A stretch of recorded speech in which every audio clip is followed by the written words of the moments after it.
Mabuhay Pilipinas! Maligayang pagbabalik dito sa aking channel, pero kung bago ka lang, pasuyo ng like and subscribe. Salamat agad! Ngayong araw ng Wednesday, September 4, 2024, kabayan, update lamang po tayo dito po sa Bagyong Enteng.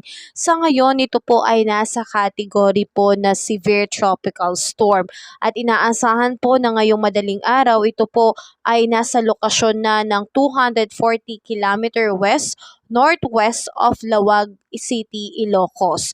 So ingat tayo mga kabayan dahil ito po ay patuloy pa rin pong nakakaapekto sa malaking bahagi po ng ating bansa. Ito po ay kumikilos pa west-northwestward ng bahagya at ito po ay merong maximum sustained wind na abot po ng 100 km per hour.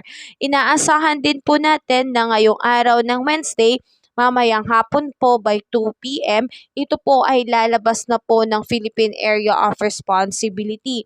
Ito po ay nasa layong 345 km west-northwest of Lawag City, Ilocos Norte na meron pong maximum sustained wind na abot pa rin po ng 110 km per hour at nasa severe tropical storm category pa rin po at kumikilos po pa westward at 10 km per hour. So mga kababayan, kahit papaano po ay unti-unti na pong nag-i-improve ang ating panahon dahil tuluyan na pong lumalabas po ng Philippine Area of Responsibility ngayong araw po na ito, September 4, ito pong Bagyong Enteng. Pero hindi po lingid sa ating kaalaman na patuloy pa rin po tayo makakaranas po ng maulang panahon lalo na po sa ilang area na patuloy pa rin naapektuhan nitong Bagyong Enteng.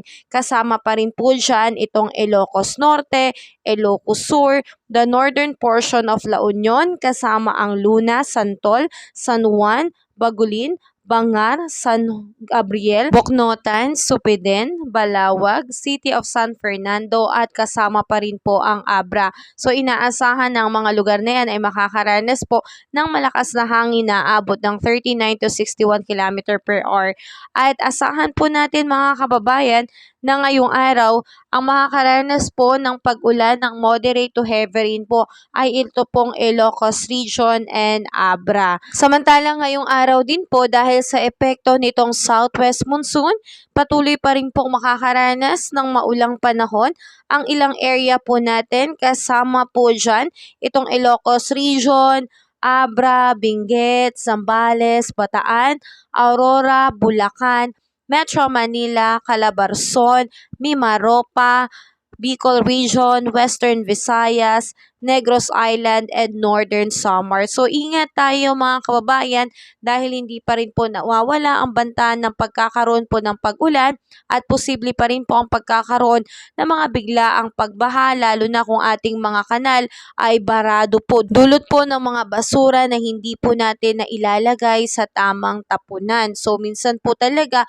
bumabawi rin po ang kalikasan sa atin dahil tayo rin po ang nagpabaya at sumira sa ating kalikasan. So mga kababayan, patuloy ko po kayong i-update. So sa ngayon, dahil unti-unti na pong nag-i-improve ang ating panahon, maraming lugar na po sa ating bansa ang balik pasok o balik eskwela na po mga kababayan. May pasok na po, wala na pong cancellation ng mga klase sa ilang lugar na noong nakaraan po ay apektado. So ingat po tayo sa ating pagpasok, lalo na kung sa mga area ay medyo baha pa o kaya naman kung uulan, lagi po tayong magdala ng payong at kapote bilang pananggala natin sa biglaang buhos ng ulan. At iwasan din po natin na tayo po ay lumublob sa baha dahil uso po ang pagkakasakit ng leptospirosis at iba pang mga sakit na maidudulot nitong maruming tubig. So ingat po tayo mga kababayan. At kabayan, patuloy pa rin po nating isama sa ating panalangin na tuluyan na pong lumabas ng Philippine Area of Responsibility itong Bagyong Enteng at nawa ang ating mga kabayan na noong nakaraang araw po binaha o nasalanta nitong Bagyong Enteng ay unti-unti pong muling makabangon at dumami po ang mga tulong na kanilang matatanggap. So ingat tayo kabayan, have a safe day po sa lahat. God bless, nawa nasa maayos ka pong kalagayan. Kabayan, kung nakatulong sa iyo ang video na to, huwag mo namang kalimutang mag-like and subscribe at pasuyo na rin po, pahit na rin po ng notification bell para updated ka sa mga susunod ko pang weather update. Muli, maraming salamat, ingat, God bless po kabayan.